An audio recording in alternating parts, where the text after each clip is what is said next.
Hello, this is another Soul to Soul talk to help you live your dreams and be your true soul self. And I'm interviewing Michelle today, who is another co-author of Goodness Abounds. And I'm very happy to be talking with you and get to meet you, learn about you and why you put your story in there, and also which story it is, because I don't have the book yet, but it's coming. Thanks for being on here. Thank you, Bevan, for inviting me. I'm really enjoying chatting and connecting with you, and I'm looking forward to connecting with others to help them open up to their own soul and reconnect a lot more. So this is the fourth book in the series, and the Goodness Abounds book. My chapter was about that God sends us angels, whether they're every single person we meet is an angel in disguise. So that's a beautiful message. Great story. Any meeting is sacred. So like even our meeting just now, we're having a sacred encounter to either learn lessons from each other or to grow in some way. Yeah. Oh, very cool. Mm-hmm. Yeah, I was quite enjoying meeting you too, and some things you were talking about, like that you have done a whole bunch of soulful collaborations too. I have, yeah. I'm very much, even from when I was a child, I was very interested in metaphysical, holistic healing, angels, and what inspired me with the books was I lost my way, and then I found myself coming back towards all of that and opening up a bit more to the divine love that's around us. Okay. And that's my stories that are in the books. So, okay. Yeah, it's all. This particular story is about. This particular story. Of course, I can. Okay. I had a really beautiful encounter with an earth angel once, and the whole earth stood still, like time stood still. And then after that meeting, for some reason, I let go of that relationship and connection, and I lost myself again. I was like a tea bag, plunged back into you can call it darkness or density of being in this world. And just my rose-colored glasses had come off and I was lost again. And then I actually found another angel. I call them angels. Everyone's an angel. I found another person that actually helped me, showed me the light, and then I found my own way back to my heart. So That's the story that's in the book. And it's telling everyone that even I actually came to a position through forgiveness work and my own work that even those that were giving me the hard lessons, they were actually angels because they were moving me back to the light, back to my soul. You have a great attitude about it.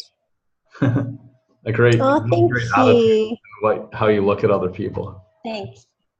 Yeah. Yes, I see everyone.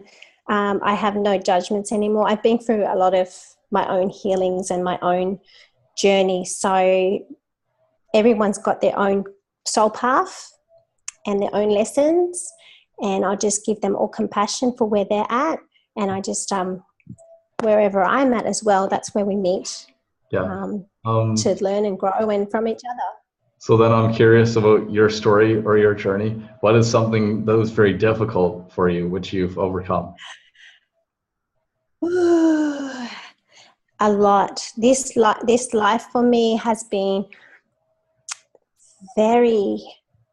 I've been full of a lot of traumas. From childhood, I was born into a dysfunctional family. That was my journey. And I was born premature to start with, about a month early. And I didn't actually bond with my mother. And she had a lot of her own issues with not being able to bond with her baby. So all of that projected onto me. So when I was from the get-go, I felt like I was abandoned by life because I was just in a cubicle by myself, no nurturing, no human touch. I did have that connection with my unseen team, angels, And I'm getting goosebumps now because I know that they've been with me throughout my life. And then childhood, a lot of low self-esteem, body image, being a female, getting projected onto society of how you're supposed to look, how you're supposed to be, and I could never feel comfortable in my own skin.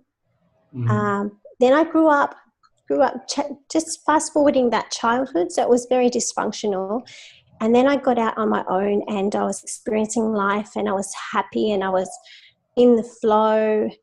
I was manifesting what I wanted, like the dream job that I wanted. I had great friends. I was having a good life. And I had a lot of beautiful relationships with other people, with men, women, a good support team. Then I got into a dysfunctional relationship and I got trapped. And I plunged back into low self-esteem. All my childhood issues came back up into that relationship. And it was a very abusive relationship.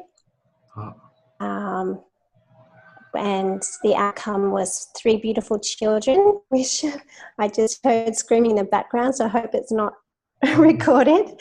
But they're beautiful kids, and I'm a single mum right now because I have left that relationship and I have done all my healing, and that's where I am today. Yeah. It's a very inspiring story that from where you came from to here.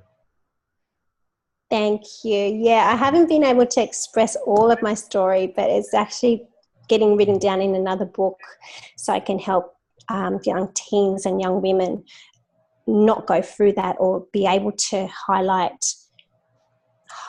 things in their life and then make changes. So my journey, although it's been hard for me, I know that I can inspire others and they can see the patterns, and then they can change it for themselves before it's too late, or before they go through too much to make it too long. I made my journey too long, but it's all meant to be. But it was perfect, and it happened for a reason, though.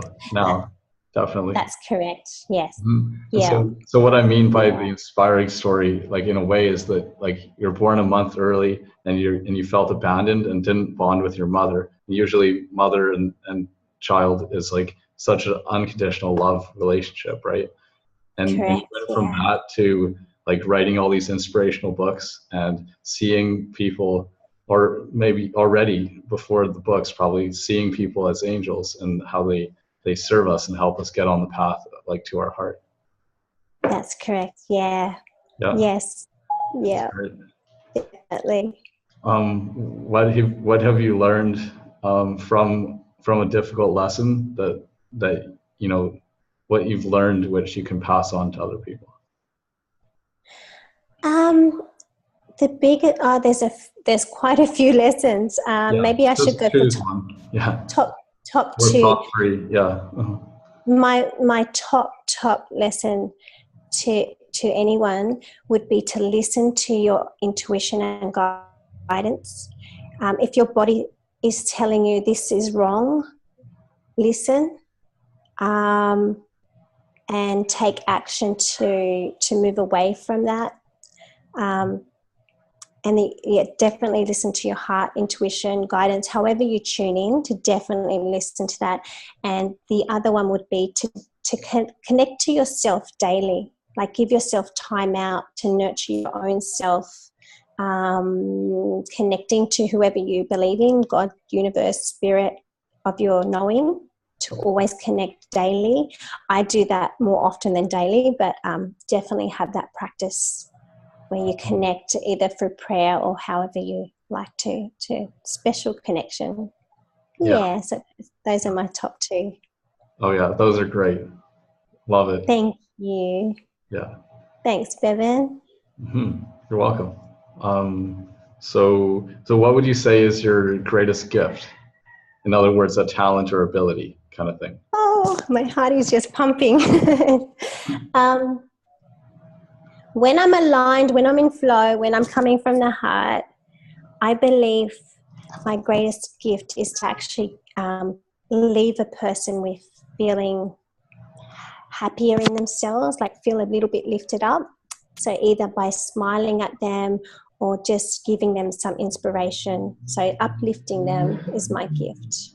Yeah, that's my greatest gift. Yeah. Oh, great. Do you want to uplift more people?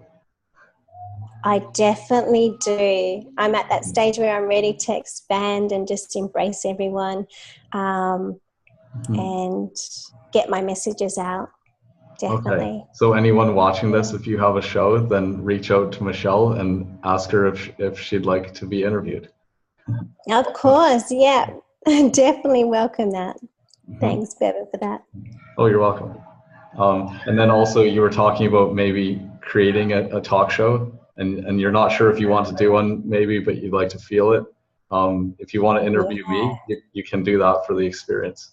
I would love that, actually. That would be great. Great fun. Okay. Yeah. Awesome. Thank you. I look forward to that. Thanks, Bevan. What's a question that you wish that I would ask you, the story or the book, why you were in the book, or just anything, even about you or whatever? Okay. See, that's my fallback one if I don't know what to ask, because that's a good one, because then they can say what they want you to ask them, and then it goes wherever they want to go. Oh, cool. I would like you to ask me,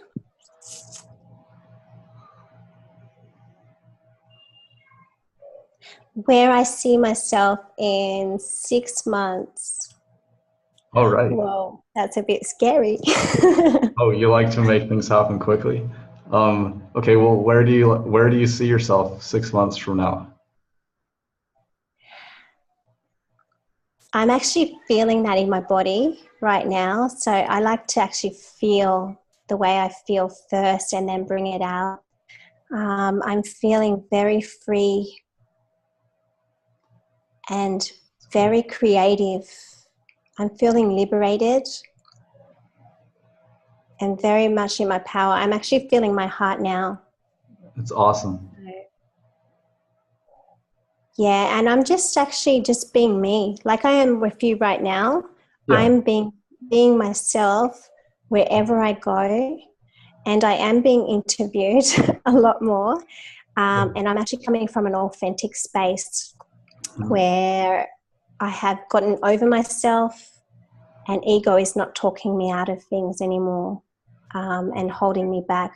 Ego has played a big part in holding me back to actually get out to more people and inspire them with my story, and to help them and help them get out of their old conditioning and their old patterns that are no longer serving them.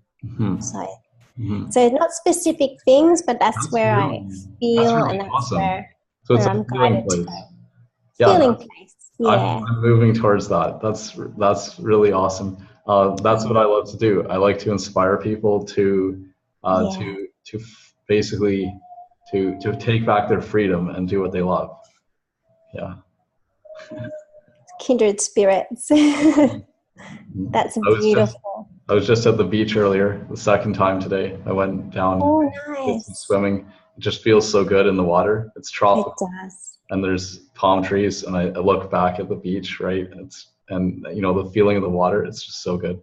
Nice. And the sunshine, right? The warm sunshine lying on the sand, on a towel, of course. Yeah. Beautiful. So good. I take my children down there after school. Instead of doing homework, we go down and chill at the beach for a bit, and then we go home. I've got white skin, as you can see, very pale, and I get sunburnt in 5 minutes. So we're not there that long, but it's just to refresh the kids after school, refresh myself, and we come home and we're more relaxed and peaceful and calm. So thank you for sharing your beach experience, because that's my happy place too. Oh yeah, for sure. Yeah. It's very grounding, right? And like if you go and splash in the water, you get refreshed. Yes. That's correct, yeah. And also like recharging, lying on like getting some sun, it's like recharging too. Yeah, that's a beautiful. Or in the shade, right? Sorry about that. Or in the shade, right? If you burn easily. But it's great to be down there. Also listening to the sound of the waves. I just did that, right? It's so good. Yeah. Just to have that view of the waves and close your eyes and you can hear the waves. It's definitely inspiring, and it's a great way to connect with the soul as well, because our soul craves that serenity and calmness. Yeah. So, yeah. Then you can hear your inner voice, because you don't have, like, I go away to get away from everything. And ideally there's no music and stuff. So I get to where I just hear the waves. That's so good. Definitely to hear your inner voice. Yeah. That's why I liked your top 2 tips a lot. Thank you. Yeah, I do that quite regularly. Like, as I said, I've got 3 children, and they take up a lot of energy. Not energy, but they're very loud, and I'm a quiet, calm person. So I do that technique of listening to the inner voice and doing what I can, like going to the beach for a walk, just to hear my inner voice and to center myself. Yeah. So I had an idea of a question. It's gone. Yeah. No voice. Back to the heart. Oh yeah. Yeah, well, like meditation, Sri Ramana Maharshi, he said that what you guys call, like people, right? What you guys call meditation is just the natural state. Like he's like, I'm there like all the time or something. Like he's not thinking. So it's beyond thought. Yes. So you lose your thought. It's actually maybe a good thing, because now you're present. That's it. One of my early mentors said, meditation is a daily occurrence, a minute by minute. You don't just have to sit down and meditate. It's brushing your teeth. It's when you're eating. It's a lifestyle. Yeah. While you're walking, there's a thing while you're walking called like conscious nature walking or conscious rock walking. If you're going along on rocks, you have to be even more careful. And so you got conscious and present. Definitely, yes. In each moment. Yeah. I love the meditative walking, because I can do a mantra, I could do a affirmation, I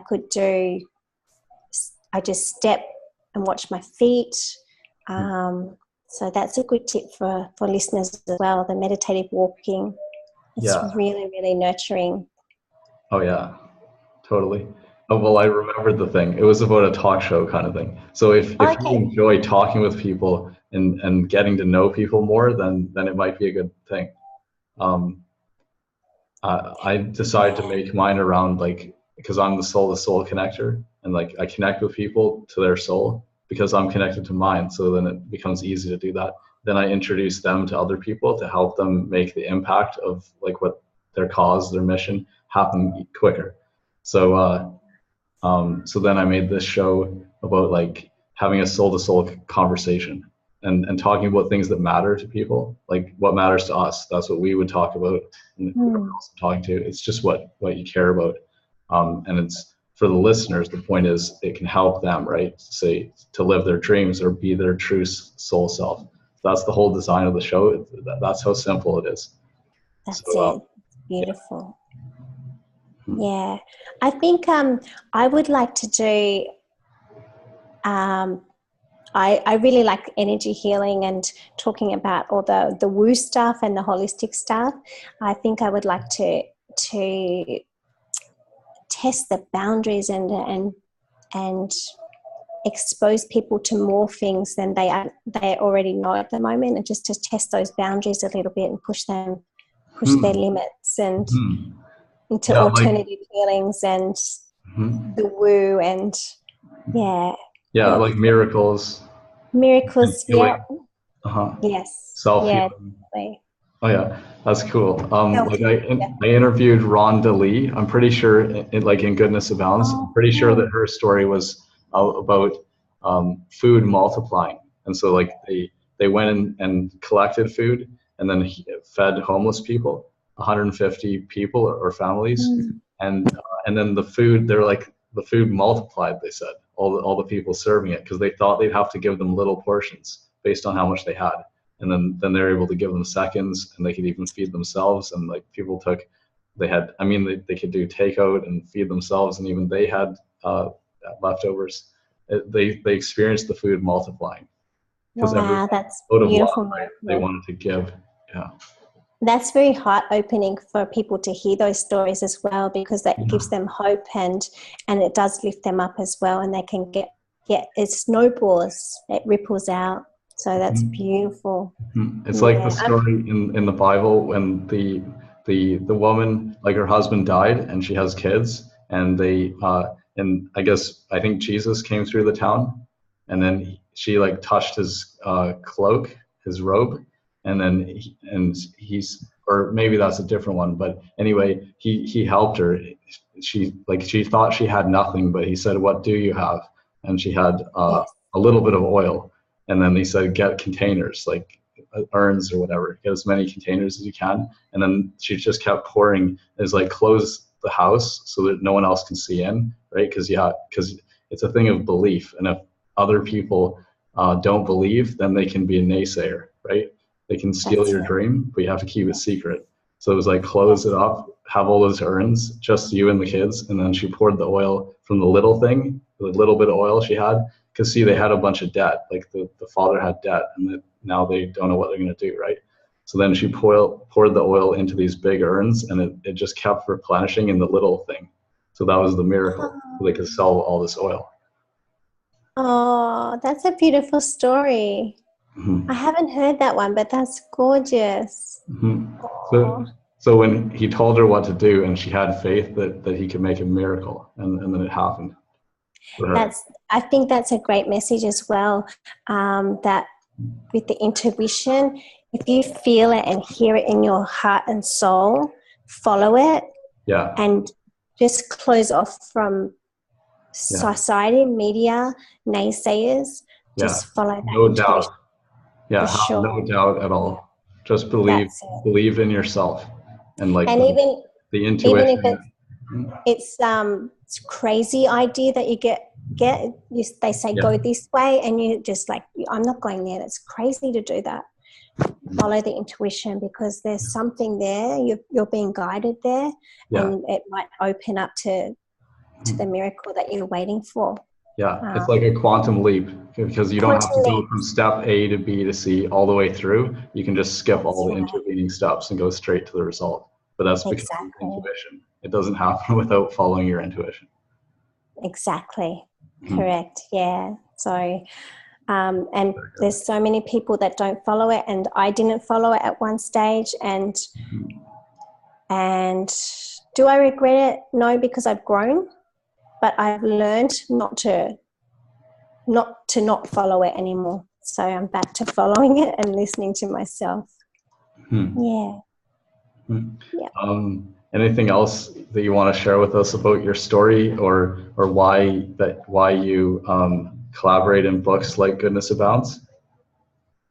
I love to, as I'm chatting with you, I love to chat with people and help them move forward in their life. So that's why I keep doing what I do. And it seems to also pour out of me. So when I sit down to write my book, I get all the flow of the writing, but it also brings me joy. So another message is to do what brings you joy. So if you feel lit up doing something, writing or painting, to actually fill your life up with those as well. So that's why I keep writing as well. Sometimes it's not as easy just to sit down and write, but once I'm writing, I'm in flow. And I would like everyone else to find their passion as well, so that they feel that energy and that passion and joy in their life, and make their life is a gift. So just to use it in the best way that you can while you're here. Yeah. Oh, I totally recommend that too. That's awesome. Definitely. Yeah. Definitely. How can people connect with you or find out more about you? Yeah, they could find me on Abundant Spirit and that will lead you to Facebook groups as well. And if you Google Soul Magic series, that will take you to a series of energy healings and recordings to help you connect with your soul. Are those gifts for our viewers? Yeah, definitely. So through those websites, there are freebies and gifts that they can have a look at and enjoy. Definitely enjoy. They're from my heart, so enjoy them. All right. Well, this has been one of my favorite interviews so far. Thank you, Bevan. I've had so much fun connecting with you, and I'm going to interview you, even just for a trial. Awesome. That would be fun. I've had a lot of great fun. I hope we can do that soon. Of course. I've enjoyed it. And look forward to our future connections and journey together, either through this series or in however it unfolds, and watching your journey from here as well. I like to help people reach their potential too. Maybe we could have a talk and see how we can help each other.